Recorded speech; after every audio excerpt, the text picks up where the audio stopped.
আসসালামু আলাইকুম বন্ধুরা, সবাই কেমন আছেন? আশা করি সবাই ভালো আছেন। আলহামদুলিল্লাহ আমরাও ভালো আছি আল্লাহর অশেষ রহমতে। এখন বাজে এই 5টা 40 হবে। এখন থেকেই ব্লগটা শুরু করলাম। দেখুন কত অন্ধকার বাইরে, আমি জানলাটা খুললাম না, প্রচণ্ড ঠান্ডা পড়েছে। আর এই যে ফজরের নামাজ পড়ে আমি শুরু করলাম, ফজরের নামাজ পড়তে বসে পড়েছি। ফজরের নামাজ না পড়লে দিনটা ঠিক ভালোভাবে কাটে না, সেই জন্য আগে নামাজটা পড়ে নিচ্ছি।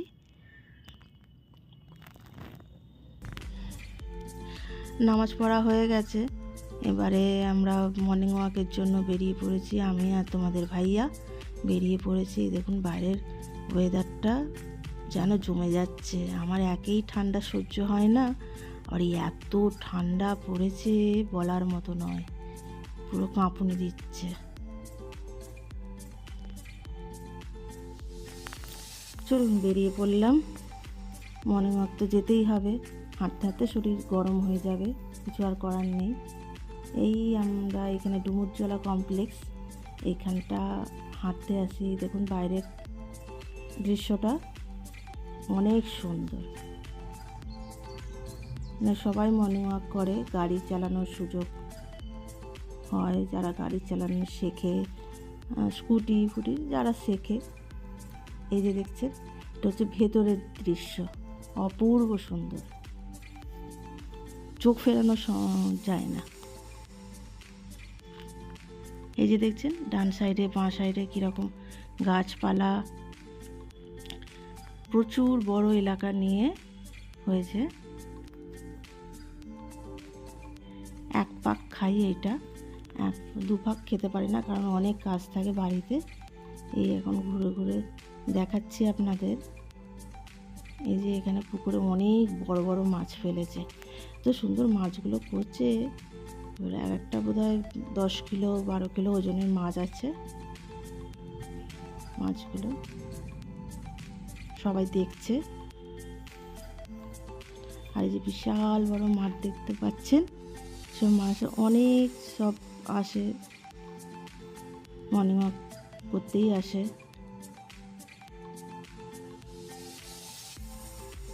এই দেখুন না, বাঁ সাইডে ডান সাইডে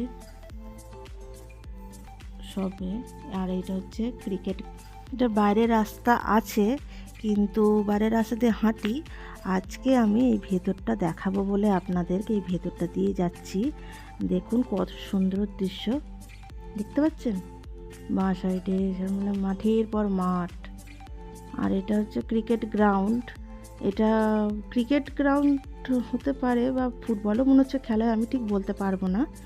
দেখতে পাচ্ছেন এই সব রেলিং দিয়ে ঘেরা রয়েছে। আর এবারে মর্নিং ওয়াক সেরে চলে এসেছি। চলে এসে এবার নিত্যদিনের কাজ।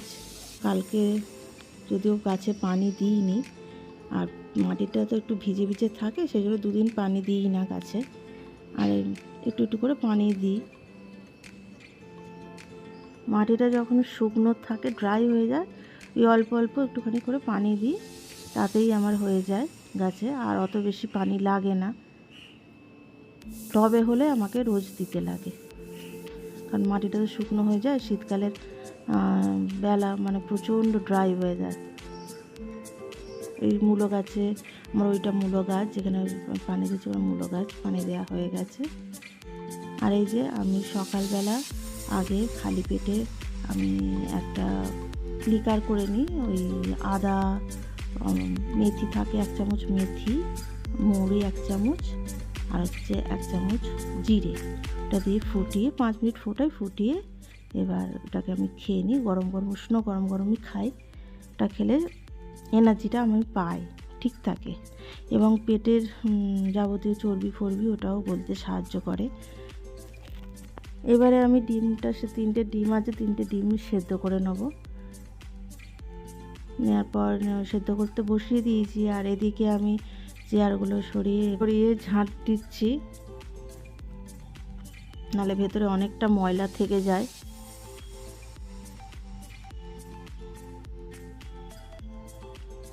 আর রোদ্দুরটা দেখেছেন কত সুন্দর রোদ্দুরটা উঠছে, দেখলে জান ভরে যাবে। এত সুন্দর রোদ্দুর উঠেছে। এই রোদ্দুরটাই বসার সুযোগ হয়ে ওঠে না আমাদের মতো গৃহিণীদের। যে যেখান থেকে দেখবেন বা দেখছেন আমার ভিডিওটা একটু লাইক করে দিয়ে যাবেন। আমি এক ছোট্ট ইউটিউবার, যাতে আমি সাকসেস পেতে পারি অন্য বড় ইউটিউবারদের মতো, সেই জন্য আপনি একটা লাইক দিয়ে যাবেন আর চ্যানেলটা সাবস্ক্রাইব করে দিয়ে যাবেন।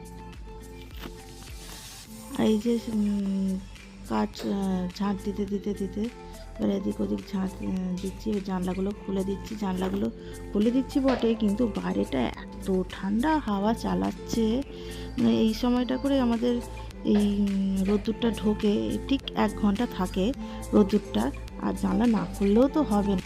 এর আগে যখন আমরা ফ্ল্যাটে থাকতাম, রিসেন্ট আমরা নতুন বাড়ি করে এসেছি, আর সেখানে আমি শীতকালটাও 6 মাস আমি কোনো দিনও রোদ্দুর পেতাম না। হ্যাঁ, রোদ্দুরের জন্য অপেক্ষা করে থাকতাম। যাই হোক, আল্লাহ পাক আমার কথা শুনেছে, বা সবার কথা শোনেন উনি। ঝাঁট ভালো করে দিয়ে দিচ্ছি। আর ওইটা হচ্ছে আমাদের নামাজের ঘর। ওটা হচ্ছে নিচে দেখবেন যে একটা রান্নাঘর হয়েছে, রান্নাঘরের আদতে ওইটা ওপরে তৈরি হয়েছে রান্নাঘর, আর একটা রান্নাঘর তৈরি, কিন্তু আমরা আর রান্নাঘর করছি না ওপরটা, ওটা নামাজের ঘর করে দিয়েছি। এবার আমি এক সিঁড়ি দিয়ে ঝাঁট দিয়ে দিয়ে দিয়ে দিয়ে নিয়ে যাচ্ছি ময়লা।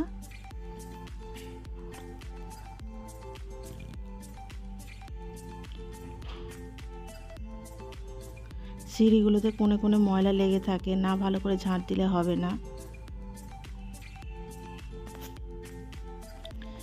ঝাঁট দেওয়া হয়ে গেছে, তা এরই ফাঁকে আমি ঘরটা একেবারে মুছে নিয়েছি, সেটা আর দেখানো হলো না।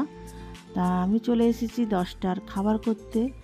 আর এই যে এদিকে শিম, আর হচ্ছে পেঁয়াজকালি, আর হচ্ছে ক্যাপসিকাম, আর একটুখানি মাঝারি একটু আলু দিয়ে তরকারি করে নিচ্ছি। কাঁচা লঙ্কা দিয়েই করি আমি সকালের তরকারিটা, নুন হলুদ আর ওই একটুখানি কালো জিরে ফোড়ন দিয়ে তরকারিটা করি। এতে আর বেশি রসুন আদা রসুন ব্যবহার করি না আমি সকালে, বিশেষ করে ওই সকালের নাস্তাটাতে রুটি আর এটা করি। আর আমার ছেলেমেয়েরা এই সবজিগুলো খেতে চায় না, একটু বেশ লাল লাল হবে ওই তরকারিগুলো খেতে পছন্দ করে, এই তরকারিগুলো অতটা পছন্দ করে না। এটা আমি আর তোমাদের ভাইয়াই খাবো না। আর পানি ঢেলে দিয়েছি, এখন হোক ওইটা। আর এদিকে আমি রুটি করে নিয়েছি, গরম গরম রুটি, নাস্তাটা করে নেব।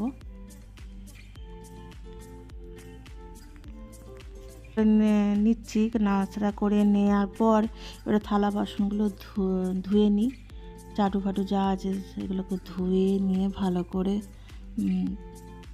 সাজিয়ে দিয়ে আমি এবারে নাইতে যেতে হবে আমাকে। নিয়ে ধুয়ে এসে বাকি কাজগুলো করতে হবে।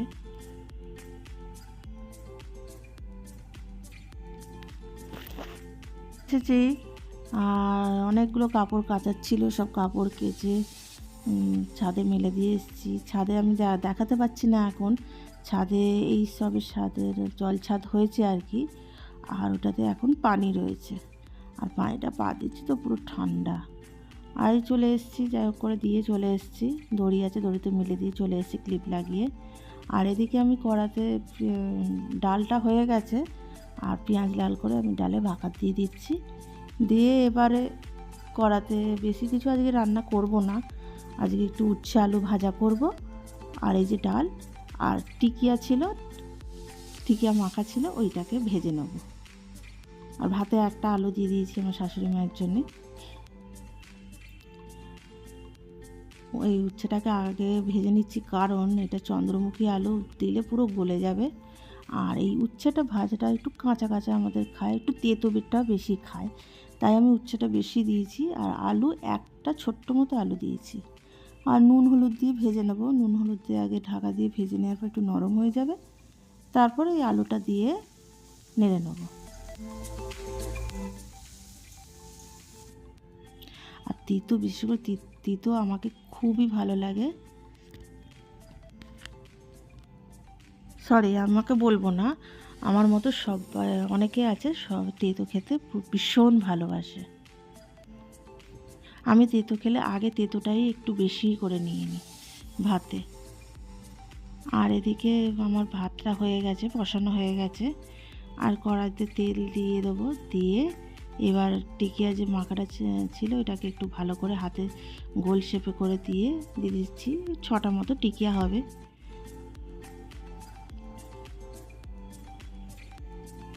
আজকের ব্লগটা এই পর্যন্ত। কালকে আশা করি সবাই ভালো থাকবেন। করে আল্লাহ হাফেজ।